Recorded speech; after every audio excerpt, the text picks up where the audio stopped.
Boa tarde, pessoal. Antes de mais nada, desculpa, não deu para aparecer na aula hoje. Eu passei um pouco mal ontem e o médico me mandou ficar de molho por alguns dias. Via de regra, eu não devia nem estar fazendo essa gravação aqui, mas está tranquilo aqui em casa, então vamos lá. Então, qual é a ideia? A primeira ideia é dar uma repassada no contexto da disciplina. Hoje, a matéria programada ela era para falar sobre o capítulo 3 do Tannenbaum. Então, é isso que a gente vai fazer hoje. E por fim, vou deixar um exercício programa para ser entregue até na semana que vem. Com relação à contextualização da disciplina, o que a gente fez até agora? Basicamente, a gente discutiu o que são ou como podem ser sistemas distribuídos. Vimos vários exemplos, falamos sobre questões chaves, conceitos chaves como escalabilidade, segurança, redundância, tolerância a falhas. Vamos explorar cada vez mais em detalhes esses pontos.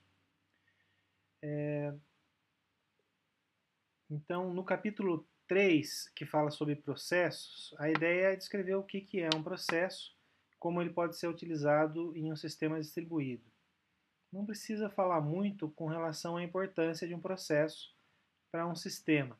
Então, um processo é, como eu acho até que o próprio Tannenbaum define no livro, um processo é um bloco fundamental de qualquer sistema. Tá? Antes, então, de falar sobre o que é um processo, vamos dar uma geral no capítulo. Né? Então, no capítulo 3 do Tannenbaum, basicamente, ele vai falar sobre 4 coisas. Sobre processos e threads, sobre virtualização, sobre como organizar clientes e servidores e, por fim, quarto ponto principal, migração de código, ou seja, migração de processos entre máquinas. Ok? Para falar um pouco sobre processos, deixa um minutinho. Aliás, qualquer erro nesse vídeo vai ficar o erro, porque não vou ter tempo de editar para tirar os problemas.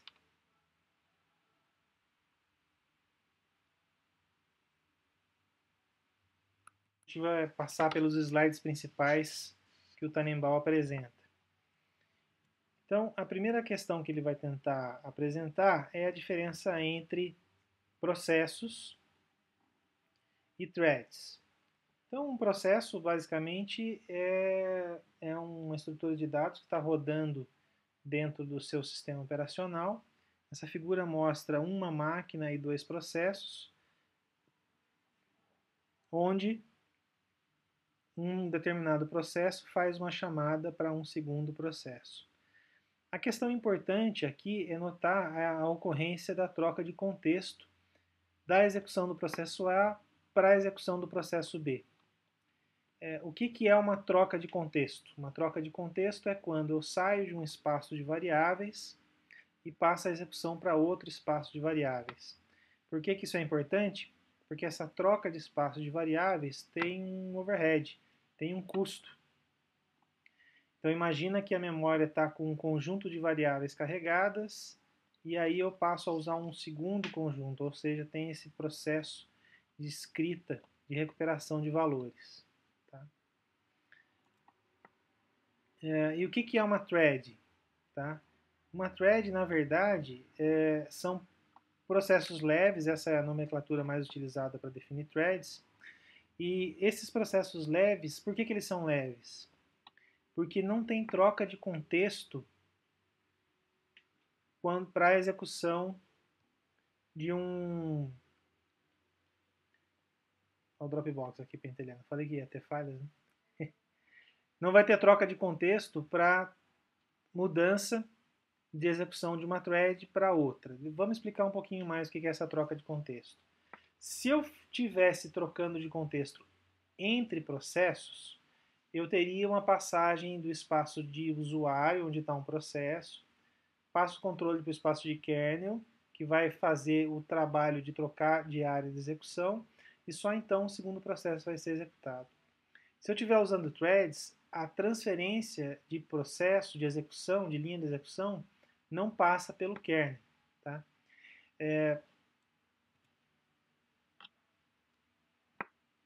O próximo ponto é sobre virtualização. Virtualizações, elas podem ser basicamente de dois tipos. Né? A que a gente conhece, um exemplo clássico da Java Virtual Machine, e o exemplo, por exemplo, do VMBox. Tá? Então esse diagrama ele mostra, no primeiro do lado esquerdo, como é organizada a interface de um programa, a interface entre um programa e a camada inferior. E do lado direito mostra a ideia de ter várias camadas, ou, por exemplo, tem um programa com uma interface para um programa A, e uma implementação intermediária, um middleware aqui, e uma interface para hardware e software. Uma das representações clássicas de um sistema é essa aqui, onde eu tenho a aplicação, tenho as bibliotecas, as aplicações conversam com as bibliotecas através das APIs, as bibliotecas conversam com o sistema operacional através da System Calls. Eu já notei no ICT que muitas das turmas de computação não sabem exatamente o que é uma System Call. Isso é uma deficiência meio importante, aí, meio grave. Tá? É uma coisa que deveria ter sido aprendida em sistemas operacionais. Mas o que é uma System Call?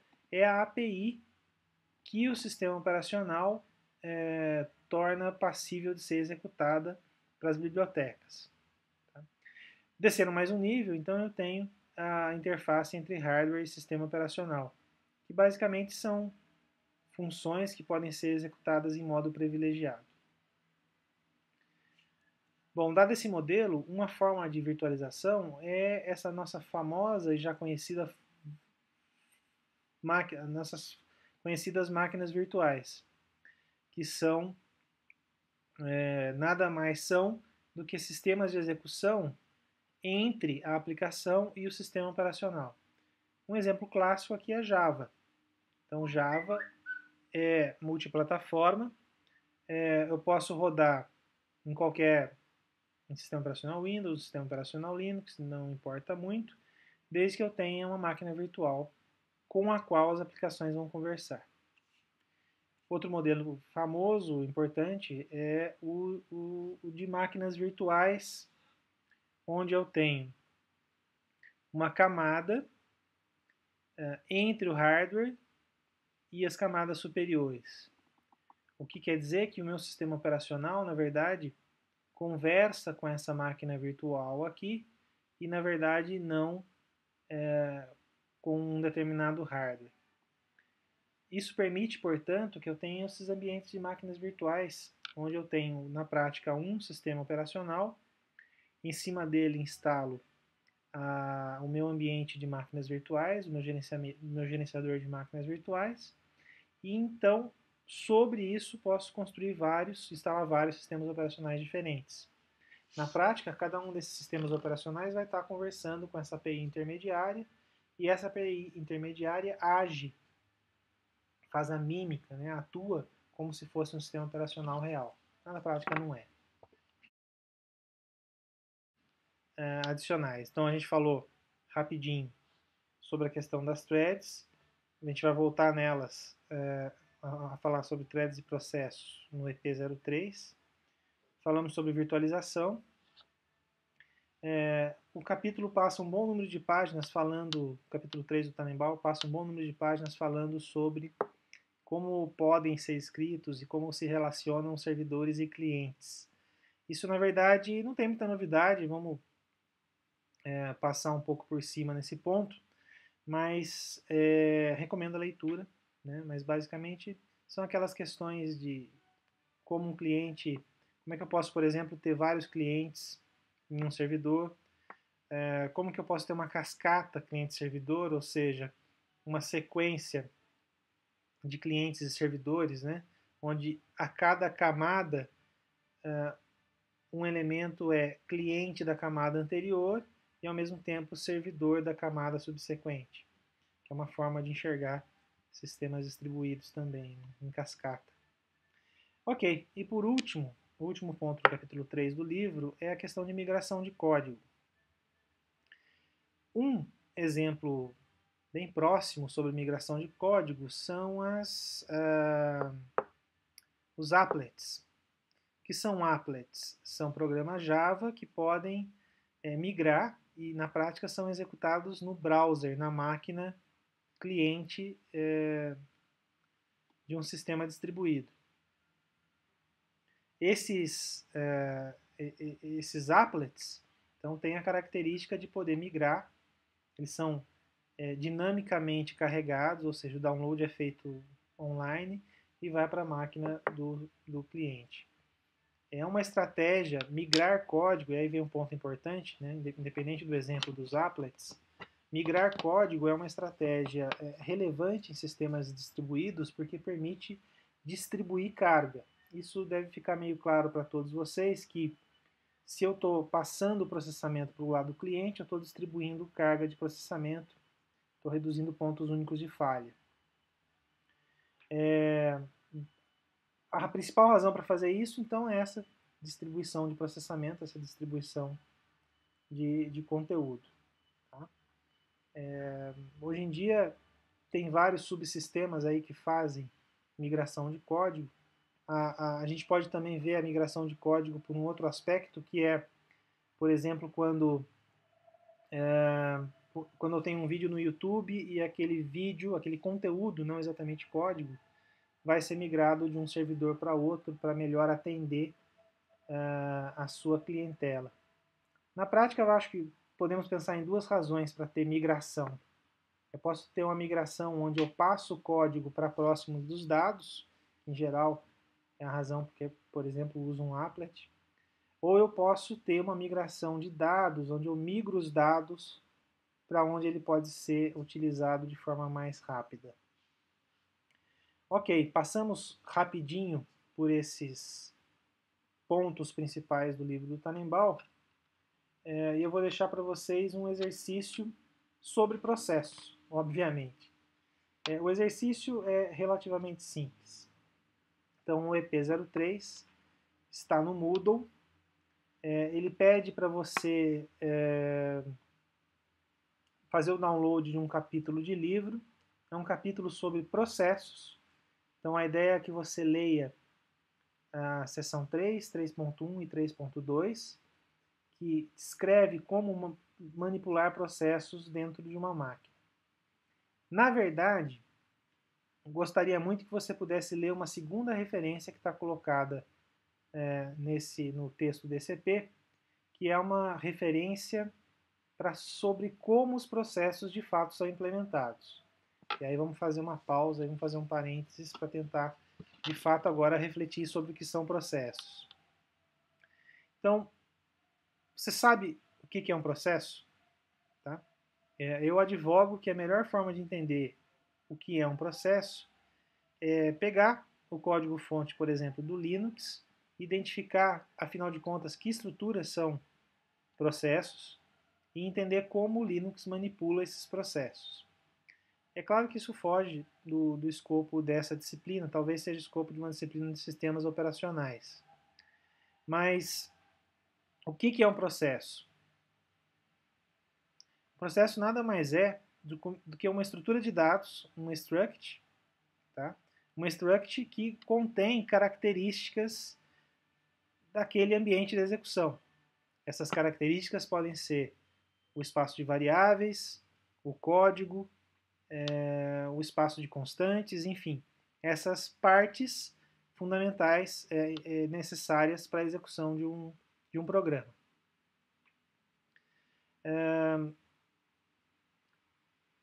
Essa segunda referência que está no texto do EP, ela mostra isso, ela mostra como são essas estruturas de dados, como que elas são manipuladas e organizadas dentro do kernel de um sistema operacional, no caso do Linux. Pode ser que em outros sistemas operacionais elas sejam manipuladas de outra forma. Tá? Mas por que é bastante importante entender isso? Porque a gente manipula processos sempre, né? A gente está sempre em computação, na prática, manipulando processos, e é importante então entender, no mínimo, como que esses caras são manipulados e representados internamente numa máquina. Grosso modo, um processo é uma estrutura de dados que o sistema operacional escalona para ser executado. Então, dentro dessa máquina aqui, por exemplo, na qual eu estou gravando esse vídeo, tem uma sequência, uma série de processos. Cada um desses processos recebe, de tempos em tempos, a capacidade de execução, ou seja, passa a ser o processo a ser executado naquele momento. Em geral, é feito um processo de round robin, né? Então, o computador distribui processamento para vários processos que estão no ar. E aí, quando você começa a enxergar com clareza como que são esses processos, também fica claro por que as threads, aí estamos voltando lá no começo da história, por que as threads são de fato mais leves. Tá? Cada vez que eu troco de contexto entre dois processos, na prática tem um chaveamento para o processo do kernel. Né? Então eu estou lá no processo A, que está executando uma conta qualquer. Quando esgotado o tempo de processamento desse processo A, o kernel retoma a sua execução e atribui a próxima execução, que vai ser, por exemplo, para um processo B. Esse processo, esse chaveamento, implica carregar estruturas de dados que estão em algum lugar, eventualmente pode até estar no disco, né, se o seu sistema de memória estiver muito carregado, carregar de algum lugar e colocar na memória de uso rápido. Isso tem um custo significativo, aí vou chutar algumas centenas de microsegundos. Cada vez que isso é feito, você está desperdiçando um tempo que podia ser gasto com processamento efetivo. Né? E o grande barato, então, das threads é não precisar desse chaveamento, porque os dados estão na mesma área. Quando você tem um programa e várias threads, os dados de cada uma dessas threads está na mesma área de memória, então não preciso ficar buscando páginas de memória para atender a próxima linha de execução. Com isso, eventualmente, é claro que isso não é uma regra geral, eventualmente um processamento paralelo usando threads vai ser mais rápido do que um processamento paralelo em que a computação está distribuída entre vários processos. Ok, mas a expectativa então é que, ao ler o capítulo sobre processos que está nesse capítulo de livro, você tenha um pouco mais de clareza sobre como funcionam os processos. Ok? A ideia é que você entregue um resumo de uma página em formato PDF, descrevendo então quais são os principais comandos e as principais formas de manipular processos a partir da linguagem de programação. O exemplo em questão mostra como você manipula processos usando linguagem C. Faça com cuidado essa atividade, porque você, no capítulo que fala sobre tolerância a falhas, no capítulo sobre tolerância a falhas, a gente vai ter um EP que costuma dar trabalho, que basicamente faz um modelo de tolerância a falhas usando a construção de processos redundantes. Já posso até adiantar qual que é o processo redundante. Então você usa o comando fork, que vocês vão ver nesse texto, para criar processos espelho. Então eu tenho um processo que de fato faz alguma coisa e um processo monitor que fica verificando se esse processo está vivo. Tá? E para isso a gente usa o comando fork. Ok. Então, moral da história, faça essa leitura com cuidado que você vai voltar a usar esse conhecimento daqui a algumas 2 ou 3 semanas. Por falar em daqui a algumas 2 ou 3 semanas, avisos. Né? Sexta-feira dessa semana não vai ter aula, só para confirmar a data, que é sexta-feira. Sexta-feira, dia 31. Não teremos aula, a gente vai fazer essa emenda de feriado, apesar que você tem CP para entregar, ok? A semana que vem eu vou estar fora, eu vou estar num congresso, não vai ter aula. Mas provavelmente eu devo passar alguma pequena atividade para essa semana. Além disso, via de regra, até o dia 4 de junho, vocês deveriam definir tema e equipe do projeto e do seminário. Até agora, muito pouca gente fez essas definições. É bem verdade que vocês deviam estar esperando para sincronizar comigo, a gente não tem conseguido, mas podem me escrever, eu vou estar respondendo e-mail nesse período, para a gente conseguir chegar com temas e projetos definidos para a nossa próxima aula, que de fato, nosso próximo encontro vai acontecer, então,